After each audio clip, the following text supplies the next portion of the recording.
Hi guys! Hello! Sana manatos nyo naman ako. Kasi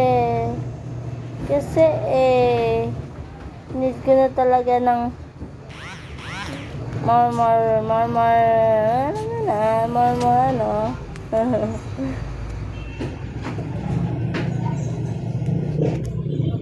Hindi naman sa pinipilit ko.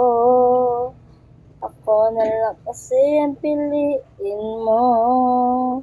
Pagluging-lugi ka na, pwede sa akin tumaya. Hindi naman sa pinipilit ko. Ako na lang kasi ang piliin mo. Pagluging-lugi ka na, pwede sa akin tumaya.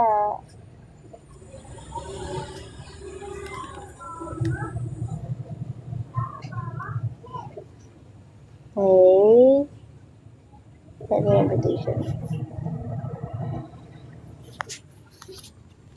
Uy, si Roland.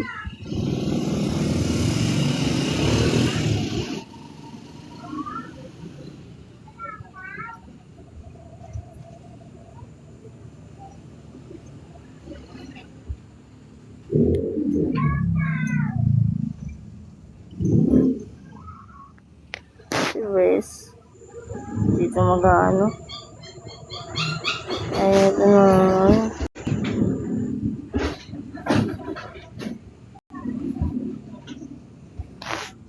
Try lang natin. Pakagat siya. Tingnan niyo.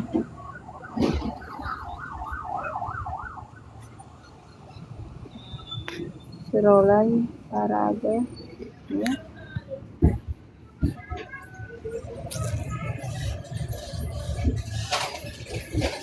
Uy, may isa. Thank you. Ay, hindi.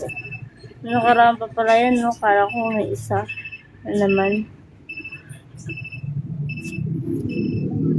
Patapos na siya.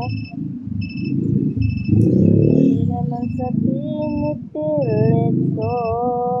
Ako na lang kasi ang piliin mo. Pagluging-lugi ka na, pwede sa akin. Inaantok tuloy ako kakanta. Alam niyo ba yun? Inaantok tuloy ako kakanta. Alam niyo ba? Alam niyo ba? Na-experience niyo na ba to? Pwede ba sabihin niyo sa akin kasi yun na naka-experience na neto? Can you tell me? Na-experience niyo na to? Yung ano, pag pipikit ka, parang ang liwanag sobra. Pag nakapikit ka, kahit hindi mo man nakikita yung labas. Bakit kaya ganun guys, no? Bakit kaya ganun yung pag pipikit ka, sobrang liwanag mo. Nakapikit ka, napaka-bright. Hindi siya tahimik siya pero maliwanag. Pero hindi siya nakakatakot. Parang parang kang nasa isang, parang kang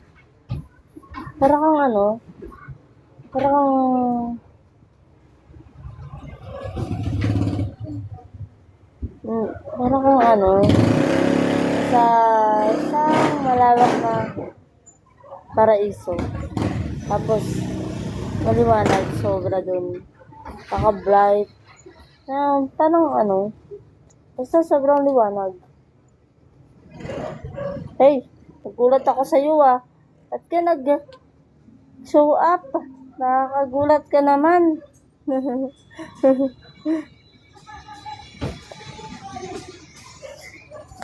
Okay. Alam mo yun? Di ko alam kung ano yun. Basta yung tipong ewan. Basta nagtataka nga ako bakit ganun yung Ganun yung nakikita ko pag nakapikit ako. Kahit di ako natutulog, basta nakapikit ako, nakikita ko yung ganong liwanag. Liwanag na parang parang parang basta sobrang liwanag niya, parang sikat ng araw, ganun. Sobrang liwanag. Ay, hello, Roland. Notify mo rin yung live video ko sa thank you. Kala ko walang manonood. Basta yun, sobrang liwanag ng sobrang liwanag ng pag nakapikit ako, sobrang liwanag. Tipong parang parang hindi mo nagugusto yung dumilat, ganun. Kasi sobrang liwanag, ang ganda. Pag nakapikit ka, parang maliwanag siya. Hindi siya madilim kasi 'di ba? Kayo pag nakapikit kayo, madilim. Ako pag pumipikit ako, ang liwanag. Ewan ko, nakikita ko yung brightness sa loob ng mata ko. Tapos nung nandun naman ako sa simbahan, nakita ko rin yun, yung sobrang liwanag. Nagsimba kasi ako kahapon, tapos nakita ko yung sobrang liwanag, nakita ko yun pag nakapikit ako. Kasi, 'di ba, magdadasal ka doon sa simbahan, pipikit tayo. So, pumikit ako habang gusto kong banggitin yung lahat ng hingin kong tulong, gusto kong hingin kapatawanan sa Diyos, gano'n. Gusto kong hingin tulong sa Diyos. Yun, binabanggit ko yun sa simbahan. Tapos, pag nakapikit ako, nakikita ko yung liwanag. Ang liwanag niya sobra. Tapos,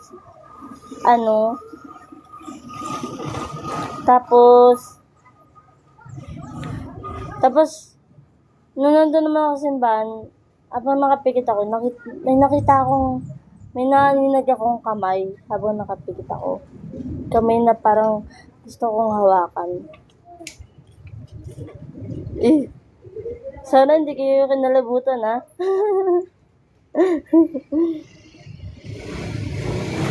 medyo nakakakilabot siya, pero pag nakita mo yung kamay, parang isip yung kamay ng Diyos yun eh. Parang gusto ko niyang hagkan. Ganoon, parang naiintindihan niya yung nararanasan mo, alam niya na parang papunta ka na sa madilim na sa darkness, ganoon.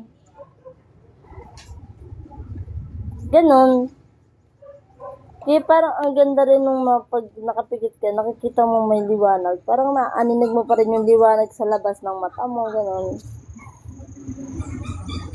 Pero base sa panonood ko sa YouTube, yung sinerge ko sa YouTube, sabi ng father na pinanood ko, sabi niya, kaya daw,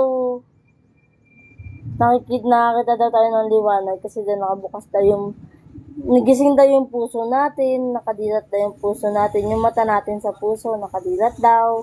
Yung mata ng kaluluwa natin, nakadilat daw. Kaya daw nakakita tayo ng liwanag. Ganun. Sabi dun nung father na pinanood ko sa YouTube, sabi niya dun. Sabi ko, baka nga ganun. Tapos meron pa ako napanood na isang content, sabi, nailaman daw ng Diyos yung pananampalataya mo, kaya daw nakikita mo yung kamay niya. So, ayun, niya daw nanonotify niya daw na malakas ang pananampalataya mo sa kanya. Ganun. Ay, hello. Nakikita niyo ba ako? Charot, joke lang. Of course, nakikita niyo ako.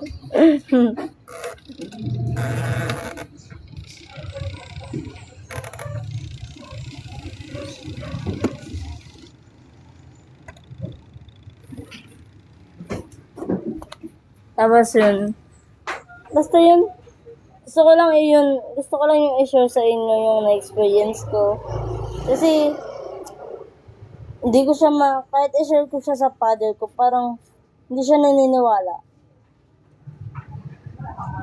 Hindi siya naniniwala, sabi niya nga, minsan nga, may times na sinasabihan niya akong, ano daw, nababaliw na daw ako, ganon. Pero, pag nakakita ko ng kakaiba na parang hindi na normal, sinasabi ko na lang na, siguro, katulad nung nakita ko, siguro, inisip ko na siguro talagang nararamdaman ako ng Diyos na nakikita niya na nahihirapan na ako,